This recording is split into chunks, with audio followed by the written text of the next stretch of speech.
Hello and welcome everyone. आज मैं लेकर आया हूँ क्लास 10th का मॉडल पेपर इंग्लिश सब्जेक्ट का। मॉडल पेपर 2022 है, क्लास 10th के लिए है। कि इस मॉडल पेपर में मैंने उन क्वेश्चंस को लिया है जो एग्ज़ाम के पॉइंट ऑफ व्यू से बहुत ज़्यादा मोस्ट इम्पोर्टेंट माने गए हैं। इसका एग्ज़ाम का जो टाइम होता है हमारा वो होगा 2 घंटे और 45 मिनट का, और टोटल मार्क्स है वो होंगे 80 नंबर का होगा ये जो पेपर है। अब इसके अंदर जो क्वेश्चन डाले हैं वो बहुत ज़्यादा इंपॉर्टेंट है, और देखो एक बार इस पेपर को शुरू से एंड तक ध्यान से देखना है। और जो क्वेश्चन है जो हमें आ रहे हैं उनके तो बहुत अच्छी बात है, जो नहीं आए उनको एक बार अच्छे से देख लेना है, क्योंकि ये जो क्वेश्चन है वो एग्जाम में पूछे जाने की संभावना बहुत ज़्यादा है। तो देखो सबसे पहले हम शुरू करें पहले क्वेश्चन से, कि पहला क्वेश्चन है वो हमें मिलता है अनसीन पैसेज का। अब अनसीन पैसेज का हमें क्या करना होता है कि पहले इस पैसेज को एक बार पढ़ लेना होता है। अब हिंदी, अब मैं इसका जो ट्रांसलेशन हिंदी अनुवाद आ रहा है कि नहीं आ रहा उससे हमें कोई मतलब नहीं है, एक बार इसको बस ढंग से पढ़ देना है वर्ड टू वर्ड। उसके बाद चलते हैं हम डायरेक्ट क्वेश्चन के ऊपर। देखो पहला क्वेश्चन लिखा है इंडियन फिल्म इंडस्ट्री इज। अब भाई जो हमारी इंडियन फिल्म इंडस्ट्री है वो क्या है, तो वो क्या है, the biggest in the world. Answer क्या हो जाएगा, the biggest in the world. अब आंसर कहाँ से मिला, ऊपर ऊपर पहली लाइन में लिखा है Indian film industry is one of the biggest in the world, ये हो जाएगा। अब ऐसे ही है, सेकंड क्वेश्चन पे चले जाएंगे, थर्ड क्वेश्चन पे चले जाएंगे, आराम से पढ़ते जाएंगे और आंसर दे देंगे। लास्ट के जो 2 क्वेश्चन मिलेंगे वो हमें क्या करना पड़ेगा, डिस्क्रिप्टिव आंसर लिखना पड़ेगा। मतलब इसमें से देख के जो लाइन हमें इसका आंसर ठीक लगे वो उठा के हमें यहाँ पर लिख देनी है। दूसरी बात, ऑप्शन आंसर करने की बात करें तो आंसर कैसे किया जाएगा। मान लो हमें क्या करना है, इस पहले क्वेश्चन का आंसर देना है, तो हमें क्या करना होगा, आंसर का लिखना होगा। आंसर पहले का है तो हमें डायरेक्ट सिर्फ ए और बी लिख के नहीं छोड़ना है, हमें पहले तो लिख देना ए या बी, जो ऑप्शन हमारा सही होगा सी डी उनमें से कोई एक। और उसके बाद जो आंसर है वो भी इसके आगे लिखना होगा, कि ए लिख दिया और उसके बाद का ये पूरा लिखना होगा। अब बात करें हम सेकंड क्वेश्चन के ऊपर। सेकंड क्वेश्चन है वो भी हमें क्या मिलेगा, एक पैराग्राफ मिलेगा, और उसका भी सेम जो तरीका है वो आंसर देने का वो होगा। ये फर्स्ट सेकंड थर्ड आगे से आगे क्वेश्चन दिए गए, तो एक बार पैसेज को पढ़ेंगे उसके बाद इन आंसर को आराम से कर लेंगे। ये प्रैक्टिस के लिए है, बाकी पैसेज का कुछ भी मतलब हम जितने ज़्यादा प्रैक्टिस करेंगे उतना ही हमारे लिए इजी होता जाएगा। अब हम बात करें जो मेन हमारा पार्ट है ग्रामर का, उसकी तरफ 15 नंबर की हमारे पास ग्रामर होगी। तो सबसे पहला क्वेश्चन है वो मिलेगा हमें correct form of the verb, और 4 क्वेश्चन हमें मिलेंगे। देखो पहला क्वेश्चन लिखा है she cook food when I visited her. ये टाइपिंग मिस्टेक है, हर होगा HER। तो देखो क्या लिखा है, वैन है, वैन से दो जो क्लोज है सेंटेंस जुड़े हुए हैं। और देखो सेकंड में क्या लिखा है, विजिटेड, कि जब मैं उससे मिला तो वो क्या कर रही थी। तो यहाँ पे क्या हो जाएगा, कुक है। तो वैन से 2 सेंटेंस जुड़े हुए हो और एक साइड सेकंड फॉर्म हो, तो एक में क्या आएगा, वाज और वर, मतलब पास्ट कंटिन्यूस टेंस का प्रयोग करेंगे। और वाज वर के बाद में फर्स्ट फॉर्म आती है, और फर्स्ट फॉर्म के आगे क्या जोड़ा जाएगा, ING जोड़ा जाएगा। तो यहाँ पे क्या हो जाएगा, वाज कुकिंग। हमारा ऑप्शन है वो हो जाएगा बी।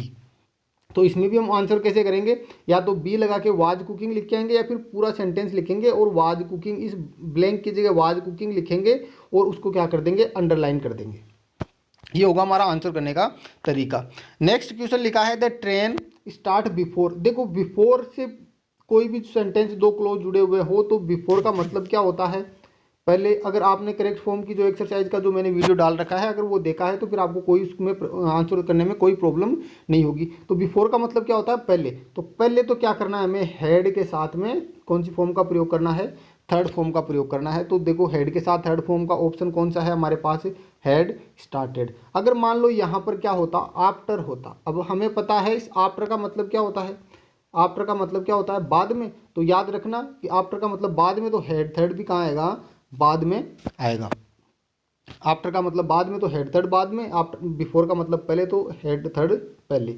नेक्स्ट हम बात करें वाटर बॉइल्स। ये देखो साइंटिफिक फैक्ट की बात है कि अगर वैज्ञानिक तथ्य मतलब साइंस से रिलेटेड कोई भी फैक्ट अगर हमें दिया हुआ आ जाए तो हमें करना होता है प्रेजेंट सिंपल प्रयोग। और प्रेजेंट सिंपल में क्या होता है, वर्ब की फर्स्ट फॉर्म के साथ एस और ES। तो देखो यहाँ पर क्या आ जाएगा, बॉइल्स, और बॉइल्स हमारा ऑप्शन है A। नेक्स्ट बात करें the police catch the thief yesterday. अब यस्टरडे आते ही हम कौन से टेंस में चले जाएंगे, पास्ट सिंपल में। और पास्ट सिंपल में क्या होता है, वर्ब की सेकंड फॉर्म का प्रयोग किया जाता है। और वर्ब हमें दे रखी है कैच, कैच की सेकंड फॉर्म क्या होती है, कोट। नेक्स्ट बात करें, change the following sentence into indirect speech. अब डायरेक्ट इनडायरेक्ट की बात हो रही है तो डायरेक्ट इनडायरेक्ट के दो क्वेश्चन मिलेंगे। पहला क्वेश्चन लिखा है mali said to them do you have my problem, यह है इंटेरोगेटिव सेंटेंस। तो क्या होता है इंटेरोगेटिव सेंटेंस में, सब्जेक्ट ऐसे का ऐसा सेड टू इंटेरोगेटिव में किस में बदल जाता है, आस्क्ड में बदल जाता है। तो क्या आ जाएगा, माली आस्क्ड देम। अब हेल्पिंग वर्ब से शुरू हो रहा है तो हम कनेक्टिव क्या लगाएंगे, इफ लगाएंगे। हो गया कंप्लीट।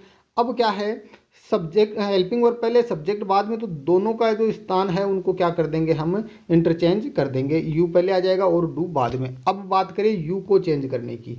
यू हमारे पास प्रोनाउन है और कौन सा पर्सन है, सेकंड पर्सन है। सेकंड पर्सन प्रोनाउन हमेशा किसके अकॉर्डिंग चेंज होता है, रिपोर्टिंग वर्ब के ऑब्जेक्ट के अकॉर्डिंग। और रिपोर्टिंग वर्ब का ऑब्जेक्ट क्या हमारे पास, देम। तो यहाँ पे क्या आ जाएगा, दे। अब डू डज है, लेकिन अब देखो डू डज किस में चेंज होता है, वैसे डिड में, लेकिन ये सिंपल सेंटेंस है तो हेल्पिंग वर्ब का प्रयोग हम नहीं कर सकते। तो डिड के जगह अगर साधारण वाक्य में प्रयोग करना हो तो हम क्या करते हैं, सेकंड फॉर्म का प्रयोग करते हैं। तो यहाँ पे क्या आ जाएगा, हैव की सेकंड फॉर्म क्या होती है, हैड। तो क्या आ जाएगा, दे हैड। अब माई है, माई फर्स्ट पर्सन प्रोनाउन वो होगा सब किसकी जगह, मतलब जो आरबी का सब्जेक्ट होता है उसके अकॉर्डिंग चेंज होता है। तो माई क्या हो जाएगा, हिज या फिर हर। ये इस नाम पे डिपेंड करेगा, लड़के का नाम है तो हिज और लड़की का नाम है तो हर प्रॉब्लम।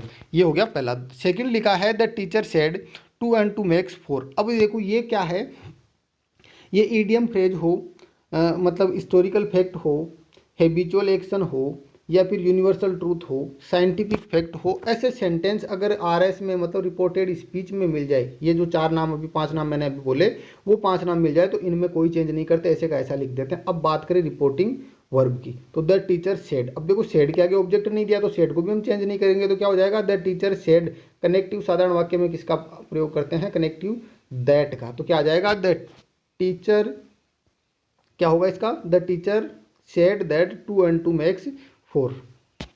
और आंसर में भी देखो यहाँ तक सेड तक दे रखा है, यहाँ पर सिर्फ हमें क्या करना है, दैट लगा देना और फिर इसको यहाँ से यहाँ तक का एज इट इज लिख देना है। नेक्स्ट है combine the following pairs of sentence. 2 sentence के पेयर दिए, मतलब 2 सेंटेंस जोड़ा दिया गया है, उनको क्या करना है, कंबाइन करना है। और किसका प्रयोग करना है, जो WH वर्ड हमें दिया गया है, मतलब कंजंक्शन का प्रयोग करते हुए इनको जोड़ना है। अब देखो हुज लिखा है, आई know the man his son has become an engineer. अब देखो आई नो द मैन, अब हुज का मतलब क्या होता है, वैसे तो अगर इंटरोगेटिव में तो क्या होता है इसका, किसका किसकी, लेकिन हम बात करें कंजंक्शन में तो क्या हो जाएगा, रिलेटिव प्रोनाउन में जिसका, जिसका, जिसकी, जिसके। तो यहाँ पर जिसका हो जाएगा। तो आई नो द मैन कि मैं उस आदमी को जानता हूँ जिसका सन हैज बिकम एन इंजीनियर, उसका बेटा क्या बन चुका है, एक इंजीनियर बन चुका है। तो यहाँ पर देखो हिज है, ये हिज किसके लिए आया है, इस मैन के लिए। तो रिपीट वाइज को हटा देंगे और इसकी जगह पे क्या कर देंगे, हुज कर देंगे और कुछ भी नहीं करना। तो क्या हो जाएगा, I know the man, full stop पड़ जाएगा, हुज लगा देंगे, हिज को उठा देंगे, son has become an engineer. Next की बात करें, नेक्स्ट में लिखा है he boarded the train it was full of people. तो देखो ये इट है वो किसके लिए आया है, इस ट्रेन के लिए। ट्रेन ही तो फुल थी तो ये इट हट जाएगा और उसकी जगह क्या आ जाएगा, दैट आ जाएगा। नेक्स्ट लिखा है change the following sentence into passive voice. Passive voice में चेंज करना है, एक्टिव सेंटेंस दिया है, पैसिव में हमें चेंज करना है। Do the boys play cricket, interrogative है, हेल्पिंग वर्ब पहले दे रखी है तो सिर्फ हमें क्या करना है, पहले वर्ब का पता करना है। वर्ब हमारे पास प्ले है, प्ले के आगे क्या लिखा हुआ है, क्रिकेट है। तो ऑब्जेक्ट है, सब्जेक्ट बना देंगे। तो डू हेल्पिंग वर्ब दी गई है, अब डू ड जाए तो इजएमआर में चेंज होता है, क्रिकेट सिंगुलर तो सबसे पहले क्या आएगा, इज। उसके बाद क्या होगा, सब्जेक्ट, ऑब्जेक्ट को सब्जेक्ट बना दिया तो क्या आ जाएगा, क्रिकेट। अब क्या है, is cricket. Third form verb का प्रयोग करना है तो वर्ब की हमेशा कौन सी फॉर्म आती है पैसिव में, third form. Is cricket played by 4 number पे और सब्जेक्ट को ऑब्जेक्ट बना देंगे तो द बॉयज। क्या आ जाएगा, is cricket played by the boys. Next लिखा है please give me your book. अब देखो इंटरोगेटिव सेंटेंस, मतलब जो ये इंपेरेटिव सेंटेंस यहाँ पर दिया गया है, ये एक सेंटेंस जरूर पूछा जाएगा, चाहे डायरेक्ट इनडायरेक्ट की बात कर लो ऊपर या फिर एक्टिव पैसिव की बात कर लो, और बहुत इजी इंपेरेटिव सेंटेंस होते हैं। तो देखो प्लीज या काइंडली से अगर कोई सेंटेंस दिया हुआ हो उसको पैसिव में चेंज करना हो तो सिर्फ हमें एक छोटी सी बात याद रखनी है, जो कि एक्टिव पैसिव की एक्सरसाइज में मैं बता चुका था। वीडियो नहीं देखा तो एक बार पीछे जाकर उसको देख सकते हैं। तो देखो प्लीज और काइंडली दिया हुआ हो तो इसको हटा दो और इसकी जगह एक लाइन याद रख लो, you are requested, you are requested to, क्या लिखना है, यू आर रिक्वेस्टेड टू, और उसके बाद जो बच गया पार्ट उसको ऐसे का ऐसे, एक क्वेश्चन मार्क नहीं आएगा, यहाँ पर फुल स्टॉप आएगा। नेक्स्ट है फ्रेम क्वेश्चन। अब क्वेश्चन फ्रेम करना है, I am going to village. देखो यस और नो होता तब तो हम हेल्पिंग वर्ब से बनाते, लेकिन यहाँ पर सीधा सेंटेंस दिया है तो हमें क्या करना है, WH वर्ड का, और यहाँ पर हमें हिंट भी मिल चुका है। तो देखो क्या लिखा, I am going to village, भाई मैं गाँव जा रहा हूँ। तो हम क्वेश्चन क्या पूछेंगे कि तुम कहाँ जा रहे हो, तो भाई मैं गाँव जा रहा हूँ। तो देखो आई किस में बदल जाएगा, यू में, ये हमें पता है। तो सबसे पहले क्या करेंगे, वेयर। अब क्या होता है, सबसे पहले WH वर्ड का प्रयोग, उसके बाद हेल्पिंग वर्ब का प्रयोग, उसके बाद सब्जेक्ट का प्रयोग, उसके बाद मेन वर्ब का प्रयोग, उसके बाद जो बच जाएगा वो। तो सबसे पहले WH word where, helping verb am दिया है, तो यहाँ पर क्या आ जाएगा, आर। क्यों, क्योंकि हम आई को किस में चेंज कर रहे हैं, अब यू में। तो वेयर आर यू, बचा क्या, गोइंग। अब विलेज को उठा देंगे क्योंकि ये तो इसका जवाब था, तो जो जवाब था उसको हटा देंगे, क्वेश्चन मार्क लगा देंगे। तो क्या आ जाएगा, वेयर आर यू गोइंग, कि तुम कहाँ जा रहे हो, I am going to village, मैं गाँव जा रहा हूँ। नेक्स्ट लिखा है टेक क्वेश्चन का प्रयोग करना, आई एम लेट टूडे। अब देखो इज एम आर है तो एम आ जाएगा। अब टेक क्वेश्चन में क्या करना होता है, नोट का प्रयोग करना होता है, और आई दिया हुआ है, होना क्या चाहिए था, एम नोट आई। लेकिन अगर हमने टेक क्वेश्चन ढंग से पढ़ा है तो अब याद होगा कि एम नोट कभी नहीं होता, इसको किस में चेंज किया जाता है, आर नोट, और आगे क्या आ जाएगा, आई और क्वेश्चन मार्क। नेक्स्ट है फिल इन द ब्लैंक्स। अब हमें प्रयोग करना है, ब्लैंक्स को फिल करना है, ही हैज बोथ। अब देखो बोथ आते हैं, हमें सिर्फ सीधा पता है कि बोथ के आगे क्या आता है, हमेशा एंड आता है। नेक्स्ट लिखा है गिव मी ए नोवेल, और आ गया तो क्या आएगा, आइदर। नोर होता तो क्या आता, neither. The smoke is. Next लिखा है third, the smoke is thick for me to आ गया तो क्या बचा, टू, और टू का प्रयोग हमें देखा होगा, और इसका रिमूवल क्या होता है, सो दैट। अब देखो नेक्स्ट बात करें, answer the following question in 40-50 मतलब 40 to 50 वर्ड, 40 से 50 शब्दों में उत्तर देना, मतलब 4-5 लाइन के अंदर। और कितने नंबर का होगा ये प्रश्न, 2 नंबर का होगा।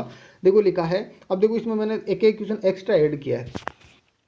पहला लिखा है after her son's death why does Kisa Gautami go from house to house. भाई अपने सन की डेथ होने के बाद किसा गौतमी है वो हाउस टू हाउस क्यों गई थी, तो इसका आंसर हमें याद करना है। नेक्स्ट लिखा है tell something about the Bengal tiger. अब बंगाल टाइगर के बारे में हमें बताना है कि बंगाल टाइगर किस प्रकार दिखाई देता है, उसके जो मतलब बॉडी पे स्ट्रिप्स होती है, ब्लैक स्ट्रिप होती है, येलो ग्राउंड होता है, वो सारी बात हमें क्या कर देनी है, बता देनी है। नेक्स्ट लिखा है why is Mrs Pumphrey worried about Tricki. अब ट्रिकी के जो ओनर थी, कौन थी, मिसिज पम्फ्रे थी। अब वो क्यों वरीड, चिंतित क्यों थी, क्योंकि वो उसने खाना पीना ही बंद कर दिया था, और धीरे धीरे मतलब वो क्या होता जा रहा था, फैट, मोटा होता जा रहा था, आलस होता जा रहा था, उठा भी नहीं जा रहा था, बस पूरे दिन पड़े रहने का काम कर रहा था। तो वो हमें उसके बारे में बता देना है। दूसरा इसमें एक और क्वेश्चन ऐड किया, वो है देखो एग्जाम में इनमें से एक क्वेश्चन आएगा, कोई भी 2 साथ में नहीं आएंगे, ये तो हमारे लिए थोड़ा सा एक एक्स्ट्रा वर्क है वो। हाँ चलो ठीक है, ये ना आए तो एक और तैयार करके चलते हैं। तो लिखा है why is Mr Pumphrey worried about Tricki, एक तो ये हो गया।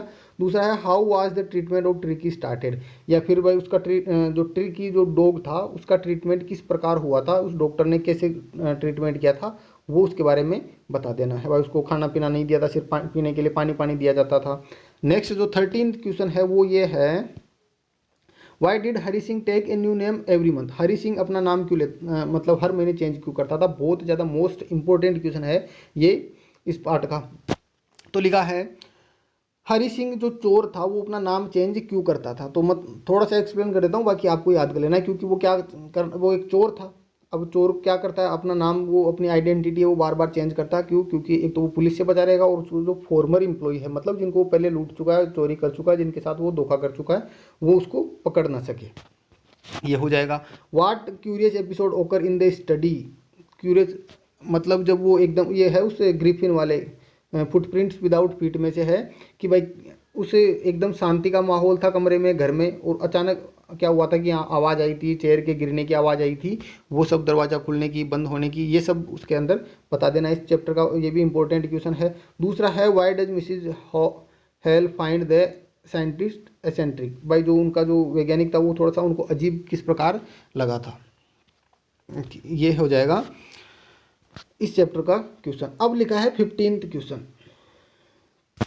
15th क्वेश्चन है read the passage below and answer the question that follow.